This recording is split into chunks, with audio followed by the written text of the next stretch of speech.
네, 우리금융 전 회장과 임직원들이 관여된 이 부당대출 의심 사례가 금융당국에 추가로 적발됐습니다. 당국의 제재가 불가피한 데다 이 부당대출 규모가 예상보다 커지면서 재무 안정성과 실적에도 타격을 줄 수 있는 이슈로 보입니다. 취재기자 전화로 연결해서 직접 한번 들어보죠. 유호성 기자, 우리금융 부당대출 규모가 더 커졌다고요? 네, 금융감독원은 지주은행 정기검사 결과 우리은행에서 총 2,334억 원의 부당대출이 취급된 것으로 파악된다고 밝혔습니다.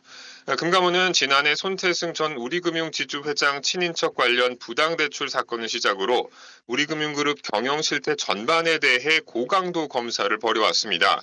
이 조사 결과 전임 회장 부당대출 규모는 380억 원어치가 추가 적발돼 총 730억 원대로 늘었습니다. 또 전현직 고위 임원들이 단기 성과를 위해 부당대출 1,604억 원어치를 취급한 점도 추가로 적발됐습니다. 금감원은 이 가운데 61%가량이 현 경영진 취임 이후인 점도 명시했는데요. 이 다수의 부당대출이 반복 취급되는 동안 내부 통제가 제대로 작동하지 않았고 이를 사전에 속아내지 못한 현 경영진에도 책임이 있다는 점을 지적한 것으로 해석됩니다. 네. 우리금융의 이 동양 ABL생명 인수 추진 과정에서 의사결정 절차가 미흡한 부분도 지적을 받았다라고 하는데 이러면 우리금융 지주의 생명보험사 인수 승인이 어려워질 수도 있다고요? 네, 맞습니다. 우리금융은 지난해 8월 이사회를 열고 동양생명과 ABL생명 지분 인수를 결의했습니다. 이 우리금융 내규에 따르면 인수합병을 추진할 때는 리스크관리위원회에서 사전 심의를 거쳐 이 내용을 이사회 의사결정에 반영해야 합니다. 금감원 검사 결과 이 임종용 회장은 리스크위원회 개최 전 이미 이사회에 생보사 인수안건을 상정한 것으로 조사됐습니다. 주식 매매 계약 당일에는 리스크위원회와 이사회를 20분 간격으로 열었고 이 때문에 리스크위원회 심의 내용이 이사회 안건에 반영되지 않았다고 금감원은 보고 있습니다.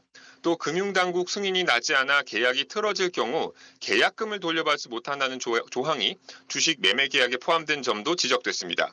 이 밖에 자본 비율이 타사 대비 낮은데도 불구하고 ELS나 책준형 토지 신탁같이 위험 자산 위주의 투자를 지속하는 등 리스크 관리도 미흡했던 것으로 파악됩니다. 그룹 내 숨겨진 부실 위험을 포함하면 우리금융지주 보통주 자본 비율은 0.1에서 0.2%포인트 하락할 것으로 금감원은 내다보고 있습니다.